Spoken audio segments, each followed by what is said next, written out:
नमस्कार, आदाब, आवाज द वॉइस में आप सभी का स्वागत है। खैर मकदम है। आज हमारे स्पेशल शो में आज हमारी खास मेहमान है जो कि एक फिल्मी दुनिया से हैं और गायकी से हैं। एक बहुत बड़ा नाम है सलमा आगा जी। सबसे पहले तो हम इनका स्वागत करेंगे आवाज द वॉइस में। सलमा जी, आपका बहुत बहुत स्वागत है आवाज द वॉइस में। आपने बहुत कीमती अपना वक्त निकाला और हमें टाइम दिया। तो नहीं अंजलि जी, एक्चुअली जब एक इंटरव्यू हो रहा होता है तो ऐसे लगता है जैसे आदमी सारी दुनिया से बात कर रहा है। तो एक अच्छा पैगाम, एक अच्छी चीज़ जो है, अगर आप समझते हैं कि आप मीडिया के थ्रू भेज सकते हैं तो it's my pleasure to do that. Salma ji की फिल्म निकाह, जिसमें कि एक मुस्लिम किरदार इन्होंने निभाया और उसमें इन्होंने काफ़ी गाने भी गाए। अरसा हो चुका है उस फिल्म को गुजरे हुए, लेकिन आज भी लोग उसे याद करते हैं। एक मुस्लिम किरदार जो आपने उसमें निभाया, तो इंडिया में आप क्या देखती हैं कि मुस्लिम महिलाएं जो हैं उनको किस नज़र से देखती हैं आप? ये फिल्म जो थी और सब्जेक्ट जो इसका था, ये जिस वक्त पे आया था उस वक्त बिल्कुल ऐसा सब नहीं माहौल था जैसा आज बन गया, कंट्रोवर्शियल। और स्पेशली ट्रिपल तलाक पे थी इसका सारा सब्जेक्ट जो था। तो उस वक्त इस प्रॉब्लम से लेके आज तक औरतों ने सफ़र किया, क्योंकि इसको एक गलत शेड और गलत लाइट में लिया गया था। इस्लाम एक बहुत अजीम मज़हब है और इसमें औरत के लिए बहुत जस्टिस है और रिस्पेक्ट है। तो हमारा ऐसा मानना है, और किताब जिन्होंने कुरान तर्जुमे के साथ पढ़ी है वो इस चीज़ को समझेंगे कि ऐसा कभी लिखा जा ही नहीं सकता कि आप एक औरत को वर्बली 3 दफ़ा तलाक कह के और घर से निकाल दें। और हमारा ख़्याल है, हम बहुत शुक्रगुज़ार हैं प्राइम मिनिस्टर मोदी जी के कि उन्होंने इस पॉइंट को खड़ा किया, निकाला और कहा कि ये जो लॉ है इसके लिए इसको बैरिकेड करना चाहिए और इसके लिए ऐसे हालात पैदा करने चाहिए कि एक आदमी को ये हक़ ना दिया जाए कि एक औरत को सिंपली 3 दफ़ा तलाक कह के और घर से बाहर फेंक दिया जाए। तो इसके एडवांटेज फिर लोगों ने बहुत ज़्यादा लिए इस बात के, और इसका बहुत इशू हो गया था, आपको पता है। पिछले कुछ अरसा हुआ इस बात को, तो हमने उनको पूरा मोदी जी को सपोर्ट इस कॉज पे किया था। And I am very proud that I did the right thing, because आज 80% सॉरी 80% जो डिवोर्स रेट है वो गिर गया है। जो ये ट्रिपल तलाक का जो 3 दफ़ा तलाक कहने से होती थी, ये रुकी हैं खुद। तो ये एक बहुत बड़ी और बहुत अच्छी क्रेडिटेबल बात है जो इस हुकूमत ने पुश करके और ये कराई है, और ये अच्छा हुआ। आपको क्या लगता है कि जो ये ट्रिपल तलाक इंडिया में इसके लिए एक कानून बनाया गया है, तो जो एक मुस्लिम महिलाएं हैं, को आपको क्या लगता है उनको न्याय मिल पाएगा इसके ज़रिए? मिला है ना, जब 80% तलाक ही कम हो गई है, उसका रेशियो इतना नीचे ड्रॉप कर गया है, तो नेचुरली मिला होगा। आपने जो एक अनफेयर चीज़ थी उसके हकूक आदमी से ले लिए, हुँ। तो फिर वो चीज़ से बहुत बहुत इफ़ेक्ट हुआ। So it is a very good decision of the government, and ये सब्जेक्ट ऊपर आया। और इसमें जितनी कोशिशें हमारी थी, हमें उन पे भी फ़ख्र है इस वजह से कि एक औरतों के लिए बहुत अच्छे हालात पैदा किए गए हैं। अब फिर से हम आपकी फ़िल्म के ऊपर, पहली फ़िल्म जो निकाह है उसके ऊपर आएँगे कि हम वो गाना सुनना चाहेंगे, दिल के अरमां। चलिए आपको एक लाइन सुनाते हैं। दिल के अरमां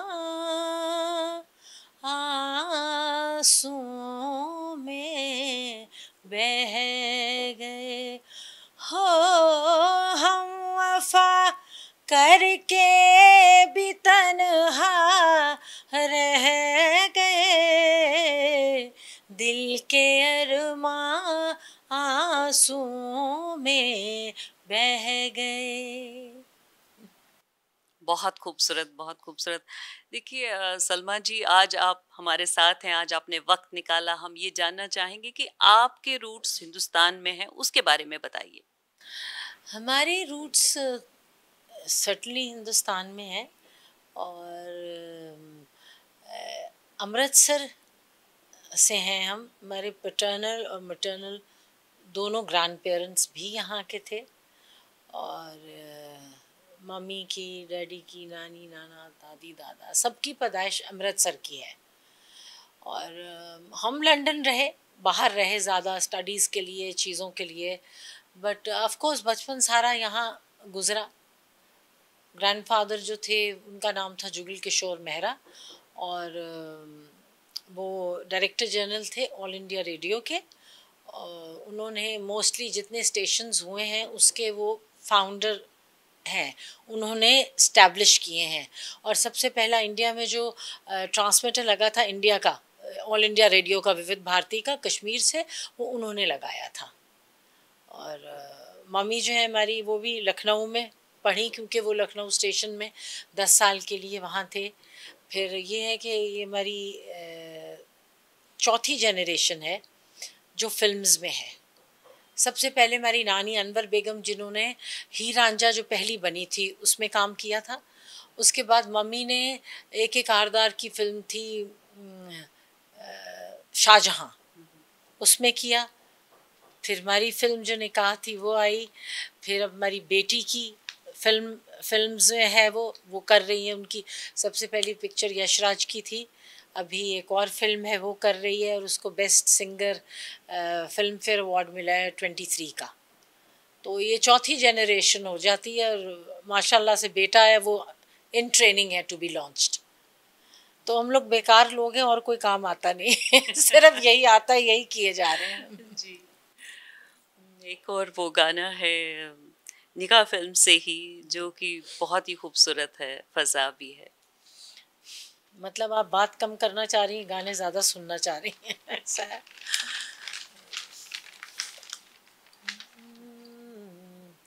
फ़ज़ा भी है जवां जवां, हवा भी है रवां रवां, सुना रहा है ये समा, सुनी सुनी सी दास्तां।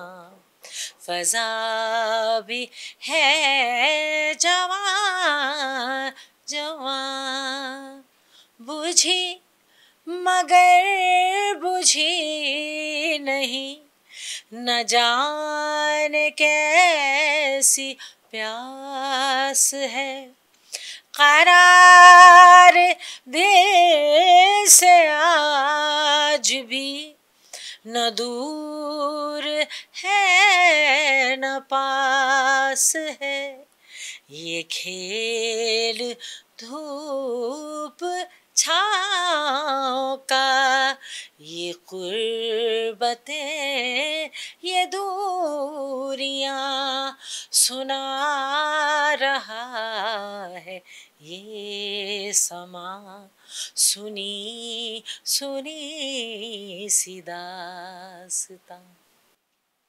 वाह! बहुत खूबसूरत।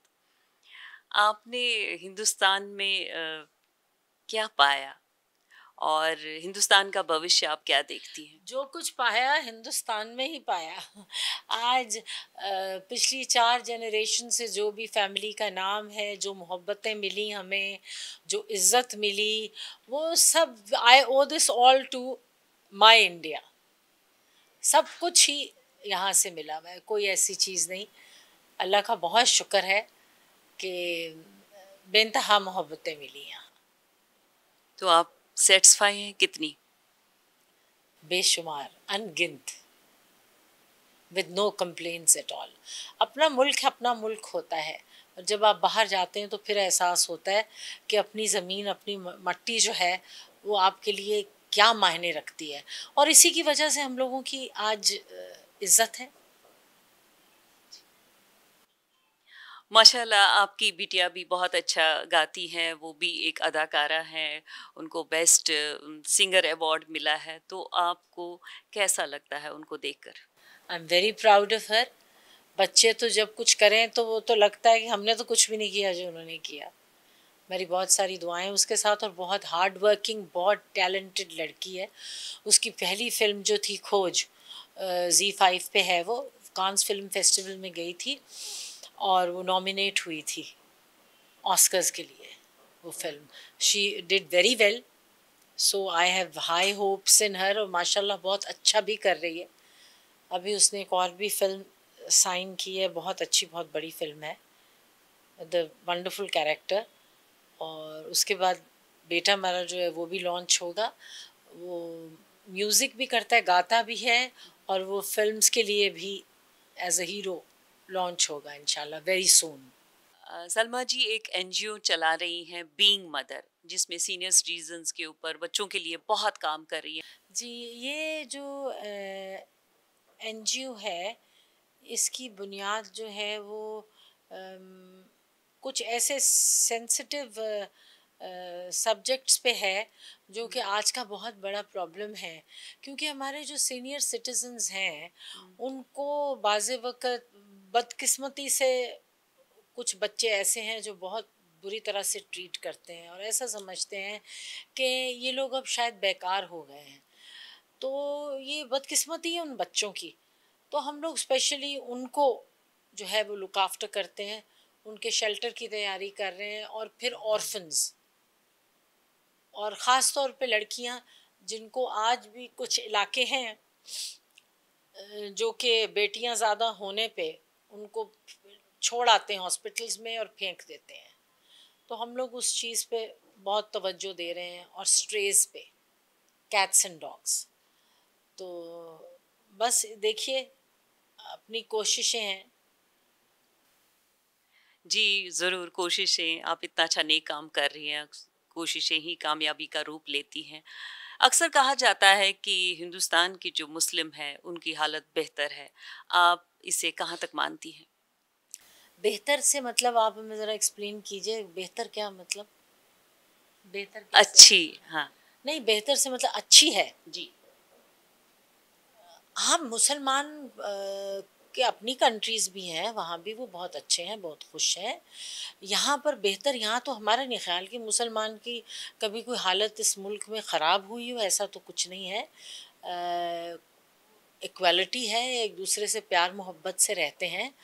और हाँ, ये है कि एक कोई ऐसे वाक़यात इधर-उधर, ये इसकी बहुत वजहें होती हैं, वजूहात होती हैं, पॉलिटिकल होती हैं, शरारतन करवाई जाती हैं। मगर हमें आज तक इतने साल में कभी ऐसा नहीं लगा कि वाक़ई कोई आपस में पब्लिक जो है उसको कोई रंजिश है, ये कुछ करता है। इतना बड़ा मुल्क है, इतना बड़ा मुल्क है, एक घर देख लीजिए तो आपस में बहन भाई की लड़ाई हो जाती है। तो ये तो इतना बड़ा मुल्क है, इसमें अगर कहीं कहीं सुनने में कोई वाक़े आते हैं तो वो कोई इतनी बड़ी बात नहीं है। तो मेरा तो ख्याल है it's a very peace loving country. बल्कि हिंदुस्तान ने जैसे इतने मज़हब, इतने डिफरेंट कल्चर, इतना जैसे समोया, जैसे संभाला हुआ है, ऐसे बहुत मुश्किल है होना। जिस तरीके से लोग यहाँ हैंड टू हैंड रहते हैं एक दूसरे के साथ, इतनी डिफरेंट कल्चर और मज़हब होने के बावजूद, तो हम कहते हैं कि हैट्स ऑफ, ये बहुत बड़ा क्रेडिट है एक मुल्क को, उसके हुक्मरानों को, बहुत बड़ी चीज़ है। जी, वुमेन को ऑल ओवर आप क्या मानती हैं? क्या संदेश देना चाहेंगी आपकी नज़र में? देखिए, ख़ास तौर पे मतलब औरतों को संदेश की ज़रूरत पड़ती है,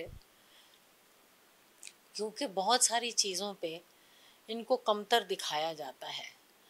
और मानसिक तरीके से, साइकोलॉजिकली, वो इस चीज़ के चक्कर में बिल्कुल मत आए। क्योंकि औरत जितनी ज़हीन, प्रोडक्टिव प्रोडक्टिव और मेहनत और सब्र वाली और कोई जिन्स नहीं है। और इसमें कोई शक नहीं है जो बात हम कह रहे हैं। औरत की वजह से नस्ल चलती है, औरत की वजह से घर चलता है। औरत नहीं होती तो आदमी भी ना होता। तो ये है कि अपने आप पे आप फ़ख्र कीजिए, अपनी हिम्मत बरकरार रखिए, किसी के दबाने से दबिए मत, क्योंकि आप वो सब कुछ कर सकती हैं जो कोई और कर रहा है। अब हम लोग फिज़िकल पावर की तो बात नहीं करेंगे कि किसके मसल में ज़्यादा ताकत है। ताकत तो दिमाग की होती है। एक कमज़ोर आदमी बाज़ वक्त ऐसी चीज़ कर देता है जो एक ताकतवर नहीं कर सकता। तो बात सारी दिमाग की है। आप हिम्मत करें, आगे बढ़ें, और ये मत समझें कि आपको सिर्फ चूल्हे, रोटी, घर की सफाई, कपड़े धोने के लिए ही अल्लाह ने पैदा किया। उसने ऐसा नहीं किया था। बिल्कुल वॉरियर भी रही हैं औरतें। और पुराने वक्तों में जब हमारे रसूल पे जब वो कुरान आया था, और उस वक्त भी उनकी अपनी शादी भी एक ताजिर औरत से हुई थी, रसूल अल्लाह की, जो औरत बिजनेस करती थी। तो ये कब से ये चीज़ चलती आ रही है, सिर्फ औरतों की खुद तवज्जो की ज़रूरत है। और मोस्ट ऑफ द केसेस जब औरत औरत से लड़ती है तो वो ना करे वो ना करे, बिकॉज उससे हिम्मत टूटती है। अगर कहीं औरत औरत को देखे किसी मुसीबत में, किसी ऐसे सर्कमस्टांसेस में जो कि नाइंसाफ़ी का है, तो उसकी तरफ होके खड़े हों। बहुत बहुत शुक्रिया। चलते चलते एक और गाना आपका अपना फेवरेट।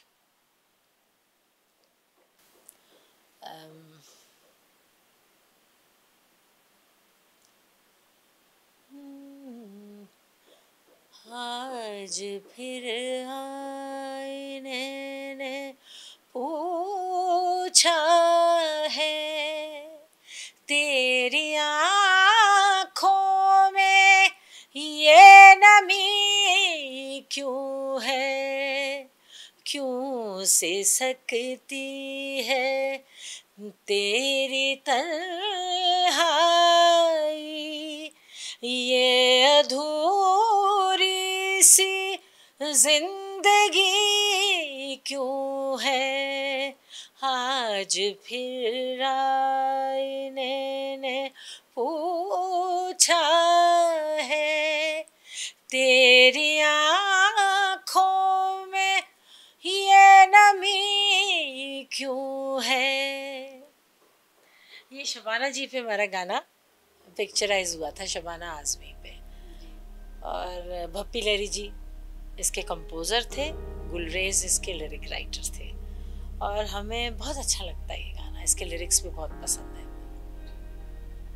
बहुत बहुत शुक्रिया आपका कि आपने बहुत वक्त निकाला, और इंशाल्लाह हम चाहेंगे कि आपकी बिटिया आप खूब तरक्की करे अपने हिंदुस्तान में।